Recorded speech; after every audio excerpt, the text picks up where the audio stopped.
but you kind of moved away from it in terms of we're willing to make some adaptations about the public comment period at the beginning, or just a little note about how they're prioritized, just to be clear so people don't feel like, oh, well, how did these people get selected and now I have to wait or and all of that. So it'll change just slightly, but I do feel like we need to put something out. It's kind of hard to do first come, first served if we're in an executive session and then people have left things at the dais, so it's kind of hard. I think to stack them up, but I think, you know, they have a box that says check student. Does it say, so if they, You don't always do that. yeah. But if we put the language up there about, you know, prioritize this way, then that will encourage them to at least say which one they are. And that will help us do that. And when we're saying no names, that's for positive too? Yes. Okay. Yeah. How could you do that in general? I'm just Yeah. curious. So equality has to be. No, I understand what you're saying, but, so nobody's gonna come up and praise anybody. They can say, That's I love right. this, I love I love the staff at my child's school, I want to thank the principal at my child's school for Okay. doing X, Y, Z. I think at one point a parent did that they had some issues with their child and working through a plan or something, and they said, we've gone through lots of angst, trouble about this, and just wanted to say thank you, we finally got it resolved, and they didn't name names, but they did kind of just, Okay. it happens, it doesn't happen as often, and it's Well, I mean, there atypical. have been some testimony that people have gone up and testified about issues that have been actually in litigation. I mean, can they, so when we, sorry, but the titles, that was another issue that came up. So when you say a title, you're giving away the name. Yep. So the principal is either that, Yeah. you know, so, Yep. I mean, or do you want to go to a limited? Yeah. Okay. So, Cool. we let it go. Let it go. So moving up and moving on, 1420 agenda is next. The other essential, the biggest change per WASA were some RCW updates about the, and wordsmithing of around the proposed agenda and minutes from previous meetings and how they're done. Obviously, we use board docs to post those things, so it's not necessarily the paper copies are available. But it talks about the process of having them available if they'd like to have a copy at a time. Per our board and comments on 1420. I will start with Director Hudson, just out of order.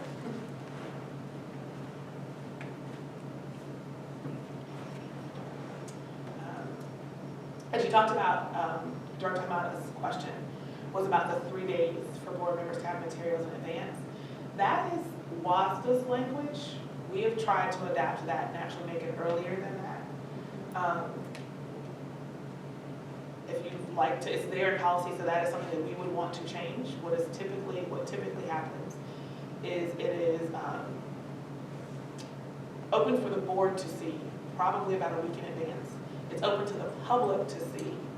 A little bit more than even 3 days. It's usually Friday evening, yeah, around Friday, close of business Friday or early Saturday morning.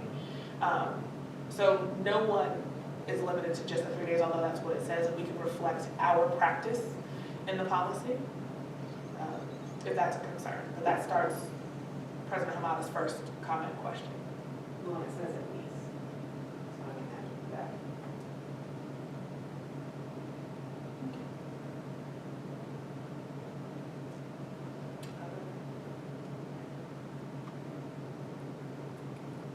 So as long as the language remains at least, we're comfortable with. Okay. Yeah, I mean, that accounts for, you know, we have like a big snowstorm or something and, you know, and they can't get into the office. And we know, you know, we could even add language to say, you know, will be provided when possible, you know, a week or, I mean, if you really want it, but at least gives, you know, an opportunity in case something comes up that is unforeseen. I'm just making a note about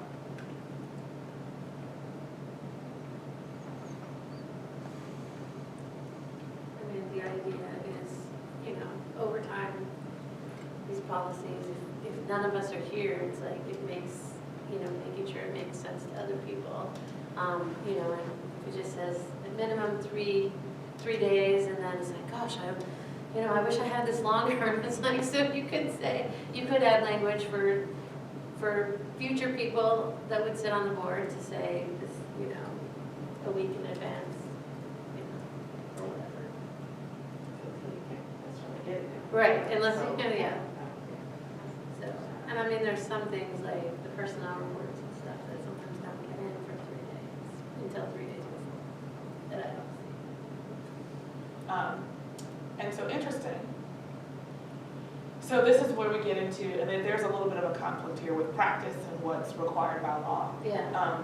Per Director Manager's comments, the law says 24 hours in advance. We typically try to put things out the Friday before. Right. Just again, public awareness. If people wanted to address an agenda item, they have time to be reasonably informed about that Right. agenda item beforehand. But under the law, changes can happen up to 24 hours. So I don't know if, I'll let you speak to the rationale or if you were suggesting Yeah, direction.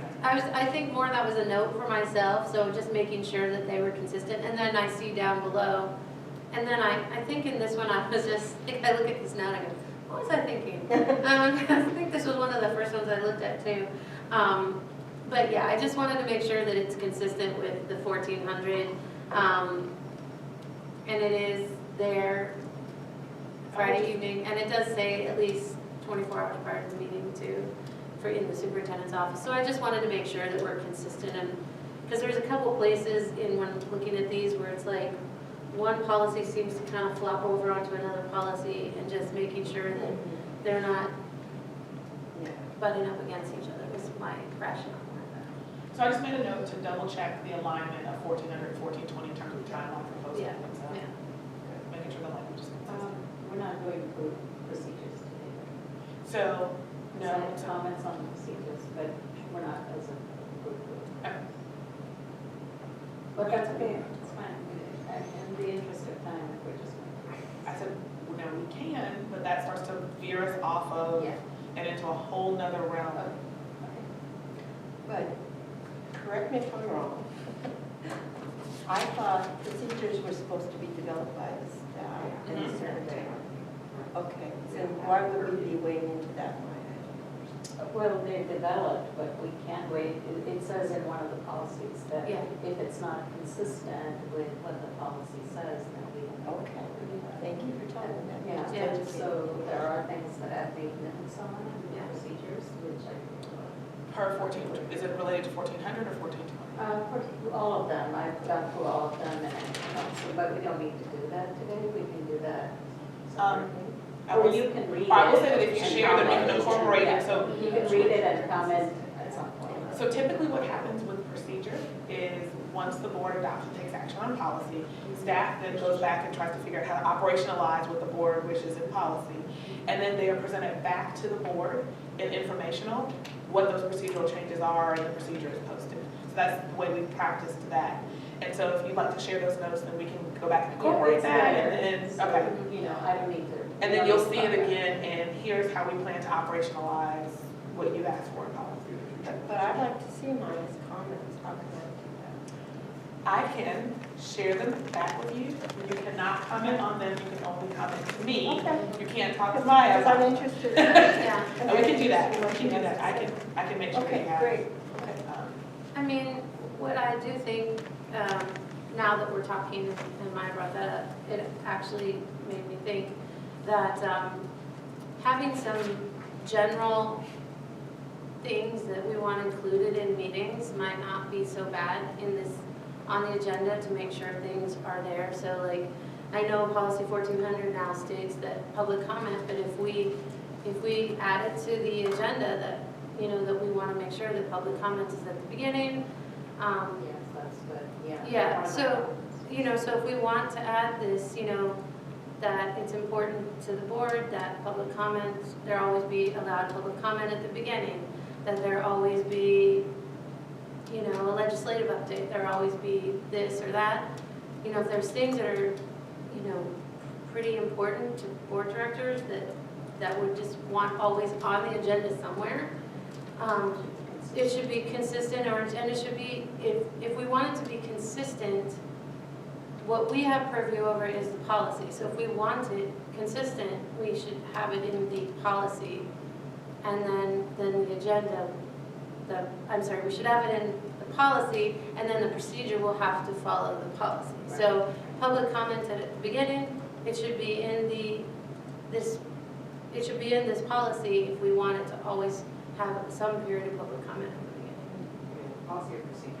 It should be in the policy. Once the policy's been changed, then the staff will go back. So I'm Yes. assuming that, Yes. since we're changing the policy now, Yeah, that Joel will take those changes back and also apply them to the procedures. right. What's the- Right, so there are So that's- procedural updates. But Right, that's- so procedures are gonna change Yes, too. the procedures are always gonna change, but if we want something always in the procedure, we have to add it to the policy. So for example, if we want students to be able to have public comment at the beginning of a meeting, we should add it to this policy. Because are you doing So, that? yes, so we made a change in 1400, so Right. now in 1420, Uh-huh. we have to add a section about. Now, 1420 does not necessarily get into the specifics of the order of a meeting. Right, And I think that's what you're speaking to, Right. meaning, are you talking about laying out Mhm. the order henceforth of what a board meeting is and what those general buckets of agenda items are, meaning, 1420P goes in. right? Yeah, that's what I was. And what I'm hearing is you're wanting to move that into 1420 policy, not procedure. So we can Just- do that. just The to agenda come- items yeah. change, and Right. then we have to change the policy every time we change the agenda. Yeah, that That's correct. Yeah, and that's one of the things, one of the things I would caution you about is things that you may want to change and tweak throughout the year. Mhm. You want that to generally be at the procedural level, so that way you don't need to go through the adoption process But what every can time. happen is, with this policy, we reference 1400, Mhm. and then, so it And it does. it It goes does, right, yes, they can- it can, So, yeah, so I don't think that's. yeah.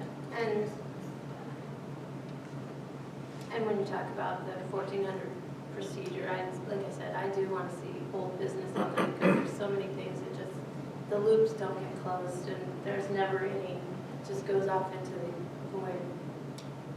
Well, and if anybody else has procedure things, I'd like to see them because I haven't thought. Just to see what other board members. If we can do that through June, that would be terrific. So I made a note about, a separate note about sharing procedural updates in terms of comments with the board.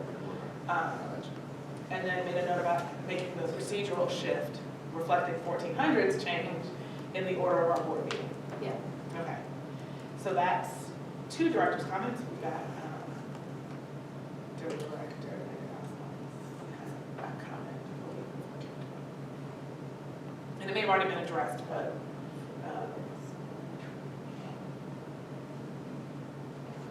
maybe,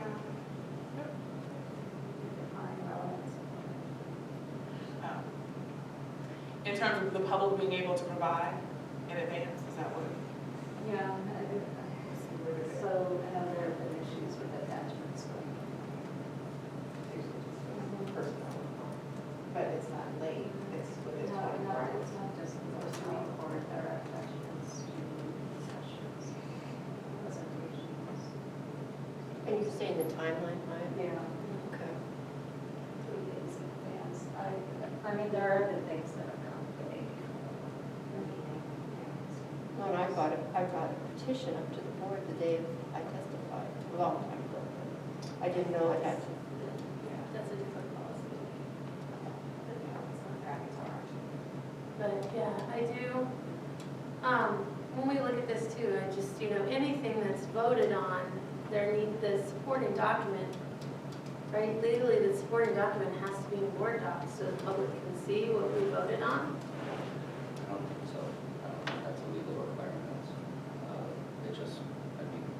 It should be available, but I'm not sure it's a legal requirement that it needs to be in Word docs. But then how does the public know what we voted on if they can't see? They might have after, typically, in the minutes or after the vote is done. Yeah, I don't believe that, the legal requirement is that we have the agenda, that it be posted on the agenda, so that they know, the public knows what action is going to be taken. As far as having the actual item on Word docs, I'm not sure that that is a legal requirement. What do you just like, you know, if the board, like if there's a resolution and we're voting on a resolution and it's not attached to board docs, well then the public can't see what the resolution, you know, we represent the public and they can't see what we actually voted on. I think probably one of the, I think your thought, I'm wondering about how you're thinking. The public doesn't have to be notified of everything we do before we do it.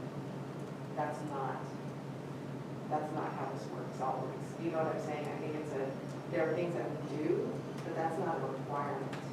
But if we take action by voting, They'll see afterwards what we voted. We don't, it's like, I don't know, it's not like we have to get permission or post. I'm not sure I'm not everything that we saying, do. Yeah, I'm not we- saying permission, I'm saying if I vote on a resolution, I want the public to be able to see what was voted on, the actual document. So resolutions are a little bit different, Uh-huh. hence what we had to do with the levy piece too. So resolutions have a slightly different requirement about the language that has to be there, what has to be, and the intentions of that, and how it links and connects.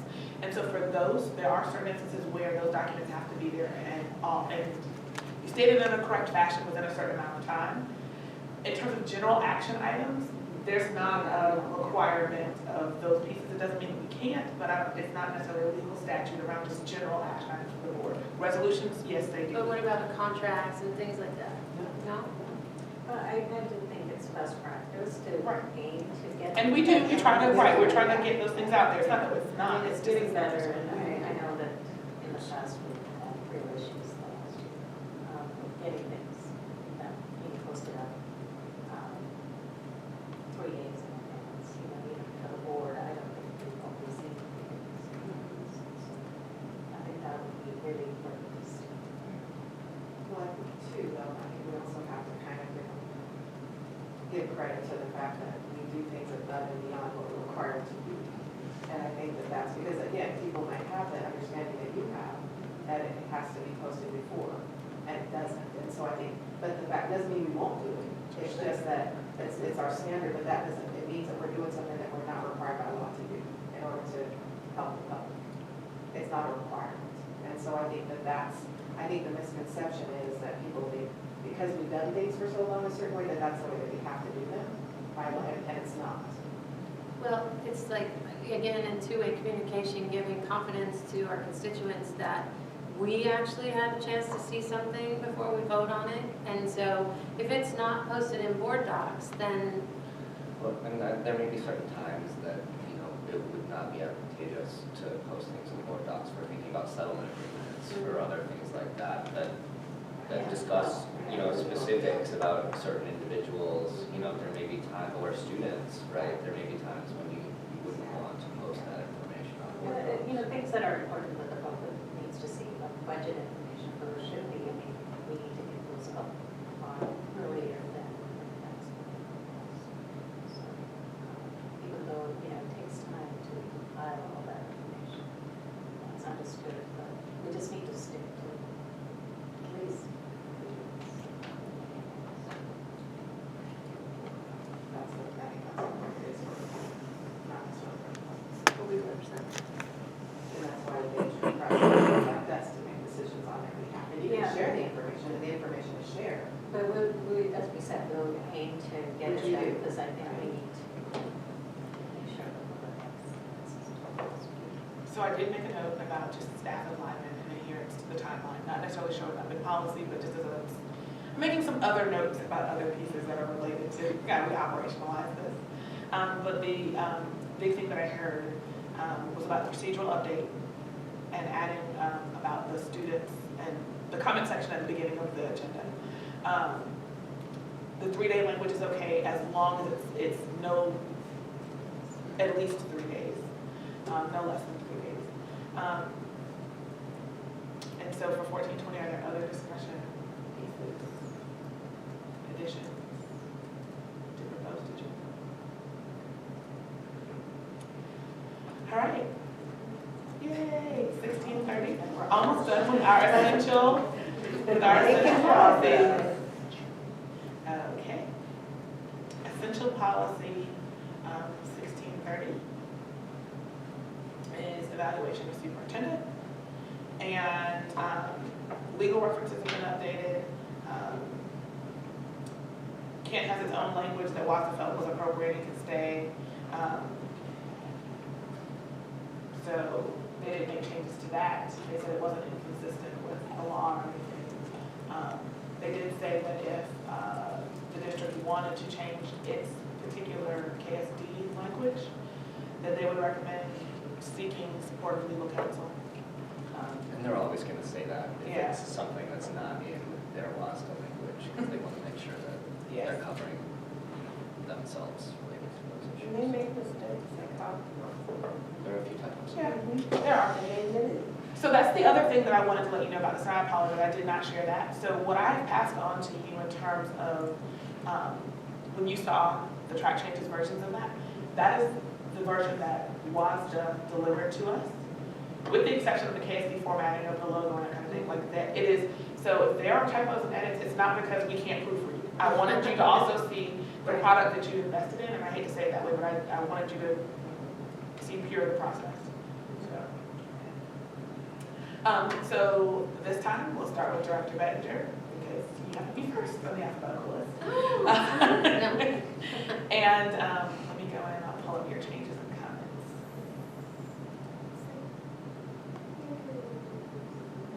So having done this evaluative work for years and years in HR, you know, one thing you talk about when you have an evaluation is that it is for the purpose of making sure that you know, the goals are not the standalone, the only thing you're evaluating on.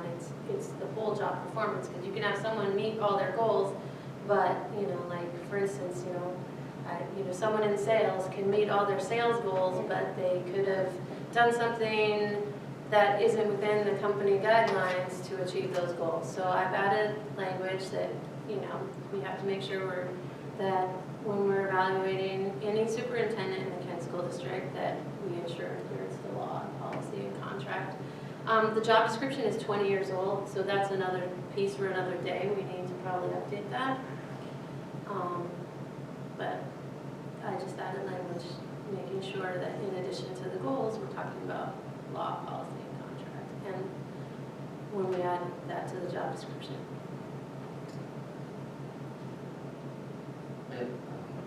Clarify, what do you mean by contract? The superintendent's contract, Oh, okay. we can add that language. But, I mean, that's, when you're evaluating, you're evaluating the whole, everything. You can't, it's not just how you achieved your goals in that particular year, you're evaluating everything. Is that what you're providing? Yeah, law, policy, contract, job description, self-evaluation, and the yearly annual goals. It's all part and parcel of the evaluation process. So I will suggest that evaluation in the private sector is very different than evaluation in education. Because when you think about, like I think about the evaluations that I did on my staff, which are very, so it's like, it's very specific to certain things based on contract language and things like that. It is a little different than, in my understanding it's a little different and from what I've come to see than it would be necessarily in that. Simply because, let's say I'm evaluating a staff member and there are things that happen that certain goals are met within there, other things that happen that could potentially lead to improvement. There's processes and things that we go through that you don't necessarily have to go through in the private side. It's just a little different, is all I'm saying. And I'm not sure if you've read through the evaluation process or evaluations of other superintendents. And I would suggest maybe looking at some of the tools, if you haven't already. I have, and I've asked for a packet of all the previous job evaluations. Not just This- here. Yes. Just kind of in general, like from. And I went to a WASP breakout session on it, and I looked at how other districts did it, and yeah, it's all, you know, again, you can't perform evaluation in a vacuum, and it's all interconnected. And so, to me, it's important. I'm comfortable with ensuring policy and contract, because that's an expectation, but, that, you know, we follow the policies and contracts. I'm not clear on the adherence to law part. So law, I mean, Trying to suggest he's not with you. Is that what you're Well, just saying? make sure any superintendent, I mean, this policy is gonna last for 6 years. You know, honestly, your contract ends at the end of the 2021 year. It's, you know, again, this policy is gonna be for 6 years. And so this is any superintendent that's in the Kent School District. And we're looking, you know, when we're forward looking, when we're looking at what we're doing in general, I look at this policy and I don't think for any superintendent that it was complete.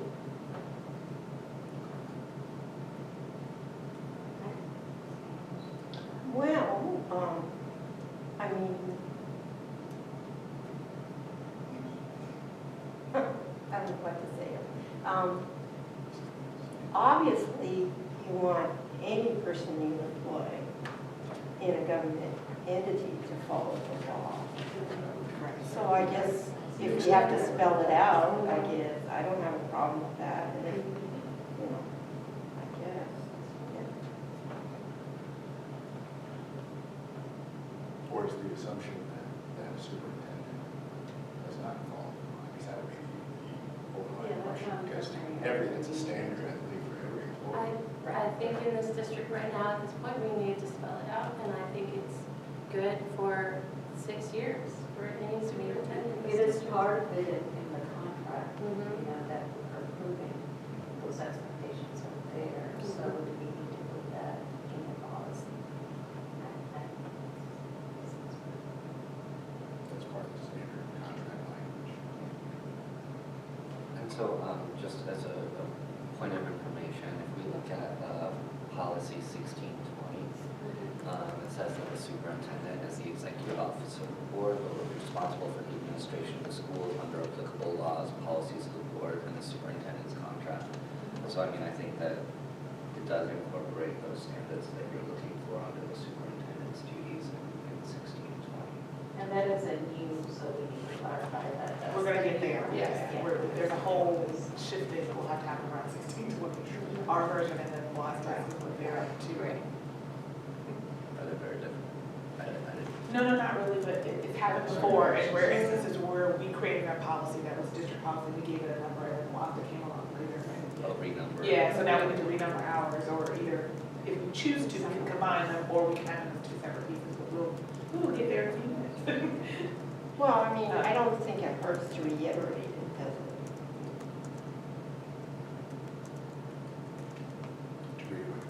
Just reiterate it again.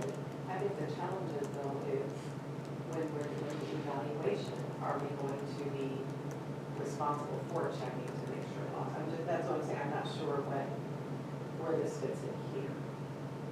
So is that going to be our responsibility to evaluate whether any laws were compromised, whether any policies were compromised, whether any? Because it's not in the tool. It's not in the tool, and what I'm saying is the tool is a single snapshot point in time, and like my example, if I have someone who has met every single one of their goals, so like in my example of a salesperson, meeting every single, you know, they've got X amount of new clients that they were supposed to get, and they've got X amount of dollars they were supposed to bring in, things like that, and they did all those, but they violated company policy, and they did that, you know, they violated company policy, or maybe they, you know, violated the code of conduct, or they sexually harassed someone, I don't know.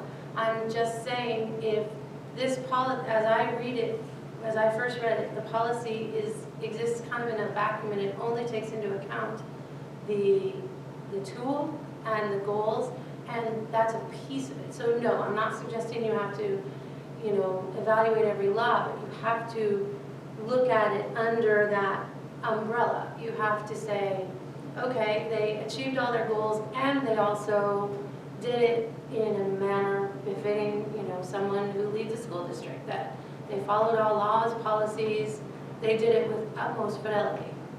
I think that would be a contract, which I'm just thinking about, so that'd be a violation of their contract if they right? So if they did do support, whatever that looked like, my thought is that would be addressed in the evaluation, that would be addressed when it happened, and when it happened in whatever situation that was. If there were, I don't know, I just see it as two separate. But I think I see what you're getting at to a certain extent, Dr. Daniels, and I think that the question is, are we thinking about this through a performance evaluation lens, or are we thinking about it through a disciplinary lens? You know, when we address issues that come up in HR, you know, let's say that somebody does something terrible to the child, you know, something happens, you know, that would not be addressed through performance concerns, that would be through disciplinary concerns, right?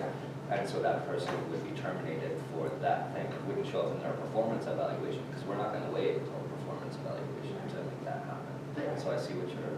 Evaluation is also a continual process too. I mean, that is, I mean, by very nature, you know, that, if we're evaluating your performance on this specific incident and it falls outside the boundaries of anything that, you know, in your example, you know, that is evaluative in nature because you're, you know, we got this information and we're evaluating your performance to this information that you broke the law, so teacher, and, you know, and we're going to address it in that manner. I mean, Yeah, I see where you're coming from there. I think it's, you know, the question is how you want to handle everything. That we're, in HR, we're clear about, okay, this is an evaluative issue, this is not a disciplinary issue. You're not getting a letter of correction for this. You're an ineffective teacher, that doesn't mean that you're making policies and procedures and that should be, you know, suspended or something related to that. So that's the thing for you all to decide, right, is what should be part of that performance evaluation and then what should be disciplinary, independent of that performance. Is there a policy that is disciplinary for superintendent or board? It's discipline, there's contract violation. There are actions that are disciplinary for contract. Now, what I'm hearing to what I haven't heard, and one thing I think is important when we're talking about any evaluation, is validity and reliability. Validity, are we assessing what we said we would assess? So the form or the process, are we following what we said that we would do? And reliability says, are we consistent with our practice of evaluation? So I think we're addressing contract mostly in the evaluation, because all of that goes into the contract. Well, and I just don't understand why reiterating that in everything we do is going to be. Because we might not be able to evaluate, so let's say, we can't evaluate necessarily adherence to the law. We can't evaluate that. I don't know about that. I as Well, a but if manager, it's brought to evaluated our- that all the if time it's- in my If reviews. it's brought to our attention, then it's Then something it we would have be an to. evaluation issue. Yeah, we That's would what I'm have to saying. It'd be a contract issue. It would be an evaluation issue. So that's what I'm saying, they are separate things in that. I disagree. I think it should be reiterated. That's just my opinion. Yes. If we're in a, so, let's be clear, if there's evidence that would support the individual who's being evaluated, that there was something illegal that occurred, we would expect something to happen. Just as if someone was being evaluated and an allegation was made or a complaint was made to the state superintendent's office or the attorney general's office or the governor's office or a lawsuit was filed. Something should happen and something did. So if that's evidence that, for example, I would need to include my evaluation, we're happy to do that. This is for any superintendent. This is like a 6-year contract. Yes. I mean, this is a 6-year, we evaluate these every 6 years, so this I would believe for anyone. There's other issues that I am superintendent, and so we are talking about me. And so that includes anyone else who serves after I'm no longer serving as superintendent. But the reality is, those would be the real life questions that we would have to ask. If that's the case, if it works in one way, it would then have to work in the other if we're talking about legality. So I just want to make sure we get that one. I don't understand. I'm sorry. What do you mean if it works one way, it has to work the other? Well, if- Can you elaborate on that? Sure, I'll restate, absolutely, restate what I just said, perhaps. if what we're intimating, this is what I'm hearing, is that there's something illegal. And I want to talk about the evaluation process. So the evaluation process focuses on what we are saying we're assessing an individual based on his or her performance. Are we assessing what we said we would assess, which is the format that we've agreed, or that was agreed upon in December? What I'm hearing now is something that is already stated in the contract, my contract with the superintendent, that all laws, applicable rules would apply, that he or she, the superintendent, will be held accountable. If what we're saying, if that occurs, then that would certainly show up. Yes, in the evaluation, but technically, if it's illegal, it would show up ideally well before a performance evaluation. So performance, in my mind, and based on validity and reliability, is something different than is it illegal or not. So I just want to make sure that point was made. And I think it's subjective also, because the reality is somebody could say or feel as though there's potential law that has been, Sure.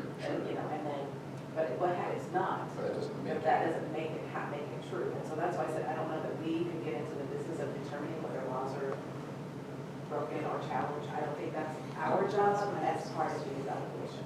That's not our job. We don't have the expertise to necessarily do that.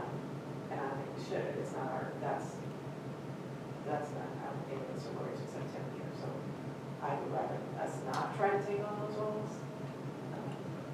I just know when I evaluate staff, and I appreciate when I evaluate staff who report directly to me, it is based on goals that we've set up and discussions that we've made clear. These are the expectations of the roles and responsibilities. Are we meeting, exceeding, or not? And if so, what conversations have we had prior to identify where the needs are or where the celebrations are due to occur?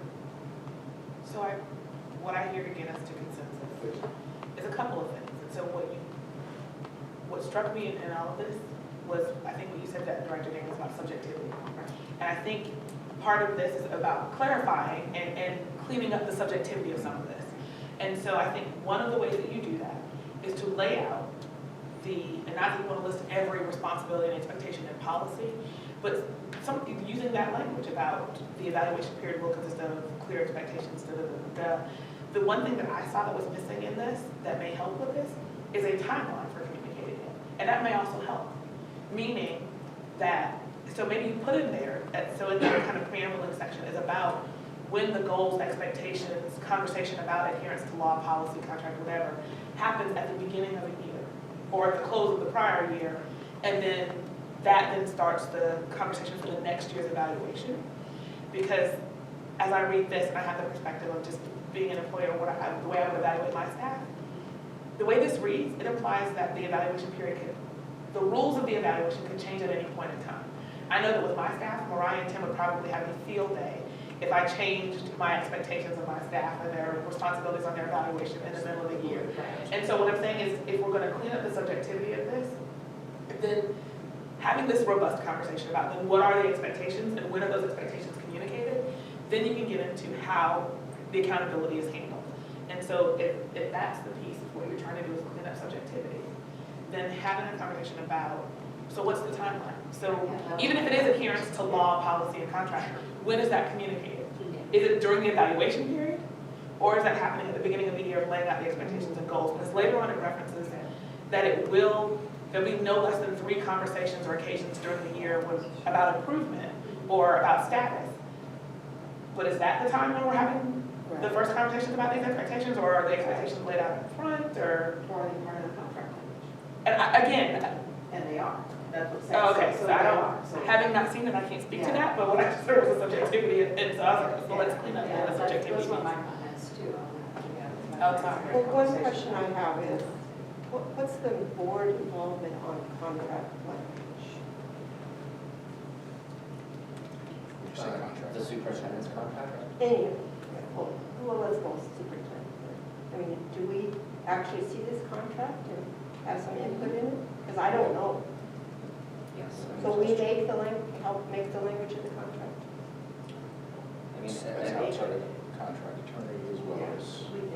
board heads. And So our some board has, insight there. So- president, his attorney will look at it also, so I mean, it's kind of this. it goes Okay, back. I just, Yeah, I but don't, we- so we do have input, Yeah. So, because that helps me to Yeah. understand Yeah. how this works, okay. Yeah, and I wasn't around when Dr. Watts' contract was issued, but my understanding is probably that Curtis would draft the contract, send it to Dr. Watts and his attorney, and then there would be some back and forth about But that the board contract. would meet board prior meets and and talk talk about about if it. we changes We change, we make changes to it. It's passed. Within. But once it's set, it's set. It's a Well, we contract. approved it though, we signed it. We- But I mean, speaking specifically, your contract is set, Yes. so we can't change the rules. Right. Okay. So, but again, for me, it's like, it's for any future board members, it just clarifies, because it's implied, what I'm hearing you all say is that it's implied in the contract, so it's not a change, it's just, It's not implied, it's explicit. it's, yeah, so it's explicit in the contract, but for future board and things like that, it's just, if it's already in the contract, does it hurt to reiterate? Well, because, yes, in my opinion, because it puts the responsibility on us, we're the evaluators. And with these particular items, you put it in. We have to change our whole tool. Right. Because we're not evaluating the That's the laws. part I'm But not clear on. if the contract,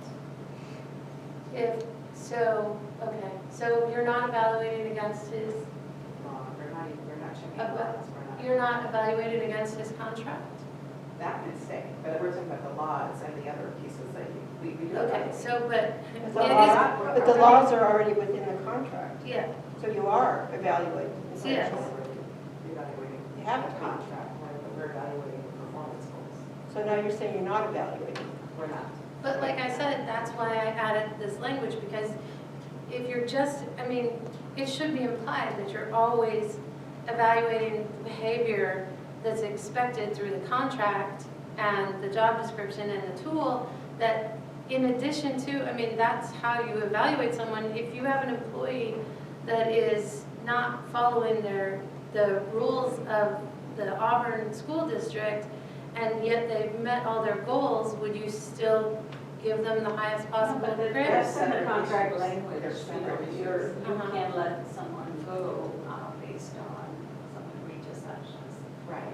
They're separate issues. You think they are separated? Because, I mean, when I've evaluated and been a This manager, is they're not, all this is together. the schools that we're talking about, the school system. Okay. It's different.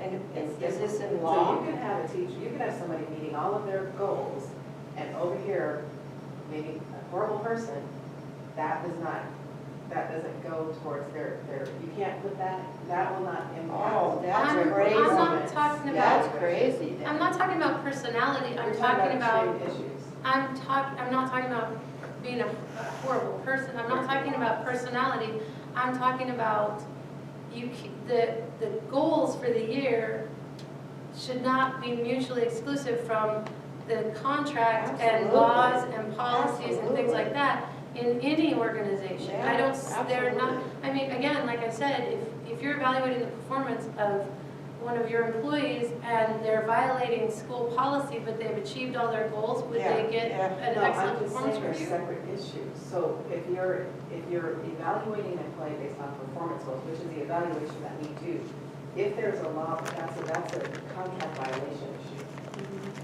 And that's Boy, I a don't get that. I think it all is in I one. think we need to have a discussion on those goals and the evaluation tool we've set up, because that gets into a little bit of the inherent student policies, right? So, But it's not. is that law that we have to do it that way when you say schools are different? Denise? What I'm what just are you saying their telling me? evaluation systems are, because of contract language, I think. So Tim stepped out for just a second, and I will not pretend that I'm any expert in the law or around the difference He between needs what's to come back. required, right, conveniently. Hey, Tim, you can't Um, leave. But there are differences, so there are rules in the state of Washington around what is required for evaluation around certificated employees and classified Okay, classified that's what I employees. don't understand. And I believe that superintendents across the state of Washington fall into the certificated employee kind of bucket of that. Now, that's as far as Jules' knowledge of this goes. Yeah. That's about, You can't leave. You're not allowed to leave. They were asking a question about what is required in law, the difference in law of what happens with an employee around what's included in the goals and how they're evaluated. I was simply saying that I do believe in Washington law, there are differences in the evaluation of what's required or what's able to be in there around a certificated employee and a classified employee. Yeah, I mean, we And have. that's all, yeah. So essentially for classified employees, there's not really any legal requirements about evaluations. It would be horrible practice to not evaluate classified employees, because then what do? When you have performance concerns, you want to document those every step, right? But with our certs, we have the TPAP system, which is our a specific prescribed way under Washington state law and WACs about how to evaluate certificated employees. Does that include the superintendent? I don't believe the superintendent is evaluated under the TPAP system. Okay, No, so they No. fall under those, are there guidelines though that they fall under as well? I think that there are guidelines, WASDA guidelines regarding the superintendent's evaluations. So they're not. Oh yeah, it's the WASAs that they provide those guidelines. So they're not under the TPAP certificated evaluation system. Okay. That talks about like, student performance goals and other things like that that are specific to classroom teachers. That's what I thought. But it's not, so it's not, so there's a process of evaluation though that is not similar to a private process of evaluation necessarily. Right.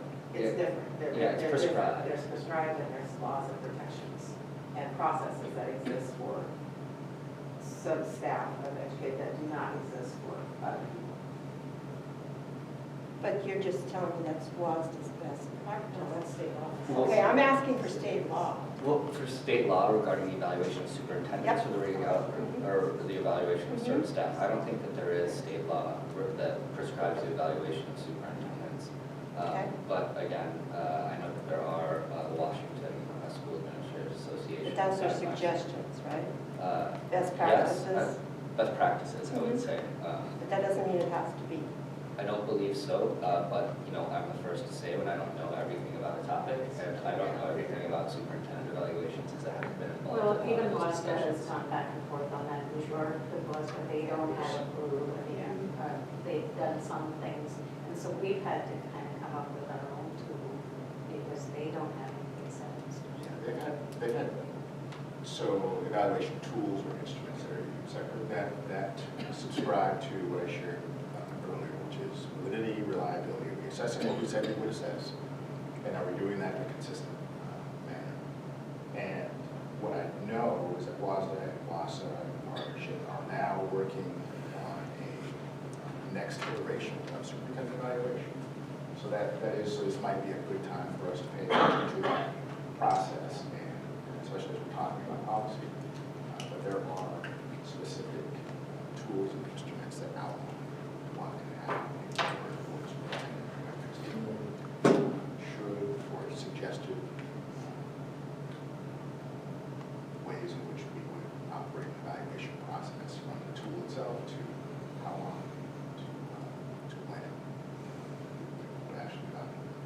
That is on the current website, available for review for those who wish to do some research. This is WASDA's to their language, basically just says that we're responsible for establishing.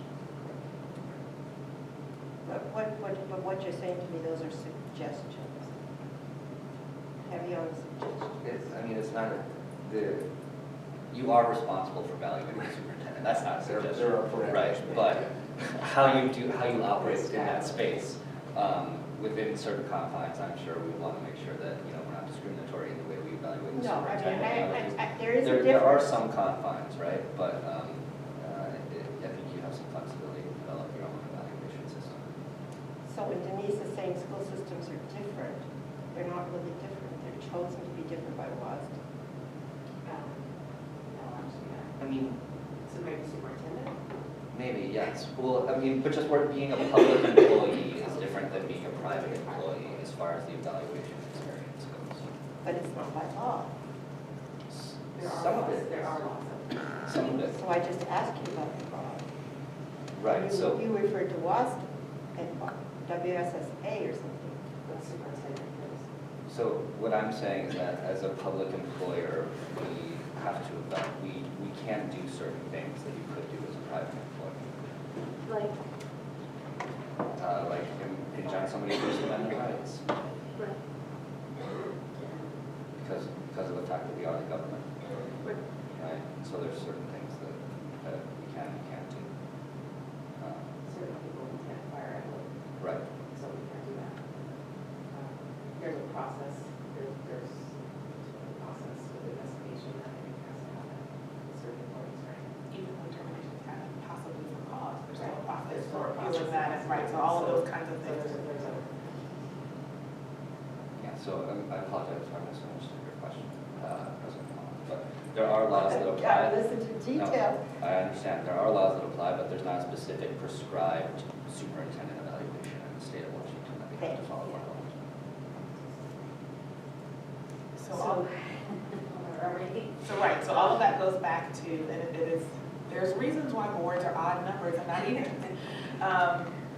And we seem to be somewhat, right, as I said, oddly, but evenly enough today, is an even number of representatives. Not that it comes down to truly a vote in that way, but it doesn't seem that there's consensus when you all are a split board. What I will say is that you haven't really had a conversation about this piece, and having a conversation around this side of it, per Director Venkatachalam's comments, may help you get resolution or consensus on the other side. Where she's talking about the timeline of how this is happening, and she references the 3 opportunities and those kinds of things, and not adhering to the process, because I think what you're talking about is the process. And so maybe talking about the process from that piece will get you to what do you want included in the process. And so it references here the 3 opportunities each year. It says actually no less than 3, which is pretty prescriptive. And I so having not been on that side of the conversation, she says, not doing that timeline for the next year's evaluation. Do you want to strike this language, or is there a change there in terms of how you all are intending to We're proceed? not doing it, we said we'd do 2 for this. So I don't know how we want it. Do we want to get into this kind of detail? Well, Yes. again, this is a policy that's going to be lasting for 6 years at least. But I agree, there's, in this year, there hasn't been the opportunity because the goals weren't even chosen until December, or final until December, for various reasons. But, I think a vote of the board could, in a special situation like this, but again, these policies are not just for this snapshot moment in time, they're for at least 6 years. And so, we can do 1 of 2 things. We can add another evaluation this year, or we can add language that says, or we could just change it to 2 occasions instead of 3, or just say 3 occasions unless agreed upon through a vote. So there's a sentence right above that says the board will establish evaluative criteria and will be responsible for evaluating the performance of the superintendent. And before that, after the evaluation, the board and superintendent will meet to finalize the appraisal instrument, procedures, and timeline for the next year's evaluation. So in that, you could add a sentence that says, and the number of, you can add a little bit of language that gives you some flexibility. Because I don't want you to strike it and say 2, and then a year from now, you have to come back and have the conversation about changing policy again and adopting new policy. Yeah. So it might be that when you have your ending evaluation for the year, your summative conversation, you lay out your timeline and have your conversation about the number of opportunities, and that's what the language could suggest there. Right. And then that will take that part away. And even WASA says it's best practice when you have that summative conversation that you've already, have some goals set for the next year. So it might even be, that's something we want to, I don't know if that's something we want to add into. But that's best practice because it's always best practice for an employee to have a whole full year to work on something. So we could. So when we have new board members, that was the big issue this year, is that we didn't accept all of those. Right. There are going to be instances like that. Right, but, honestly, it would have been, just speaking from personal, if you had established goals last June during the summative and then voted on them in July or August, that would have been actually easier for me to deal with and understand just from my HR headset, is just like, okay, these are the goals, and then I could look at, you would have already had like at least one, review by now, the former board, and then I would have that basis to look at. So ongoing, it's best practice to just, again, it's best practice for an employee to have clear established criteria for a full contract year, in my opinion. And then, I want to say, we didn't change the goals, we changed the KPIs. yeah. I think that was a discussion. The goals are significant. Yeah, I think I watched a couple of the work sessions. So what I heard is two things so far. Adding language about removing the 3 times per year and shifting it to being determined during the summative conversation at the end of the prior year. I also heard about adding language to the summative conversation about setting the goals and the review process timeline for the following evaluation period.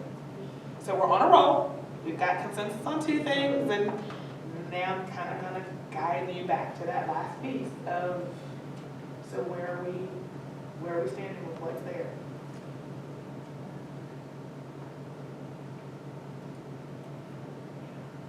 I'm just not comfortable with the law. Yeah. Because I don't feel as though we're good to evaluate opportunities.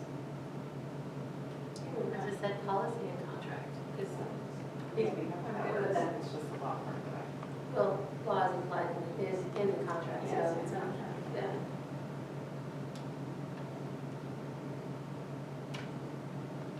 I also wanted to clarify something that I made earlier, just because we do have to evaluate classified staff. It's just the manner by which I do it Right. is pretty flexible. We need to report to OSPI every year how we're actually evaluating our staff members, but it's not prescribed how we do it for classified staff. Yay, see how we get to consensus. Can we And take a I was gonna say, now that quick we're break? here, I was gonna say, now that we're here, can we do 8 minutes and say, let's try to be back by 10:05? Oh, sorry. I had a correction on that one. This is simple. I'm sorry if I skipped it, President Hamada. Leslie, I'm sorry. On the first paragraph, I wanted to add community act between the board, committee, and the superintendent in the first paragraph. Oh. So that is. That's not real controversial, I hope. Strengthening the working relationship between the board, community, and superintendent. Okay, the only thing with that is that we have, It's not real, I'm just reflecting as you can see it, and as how it would read, so when you read it with your eyes. because it, Please share, I'm just,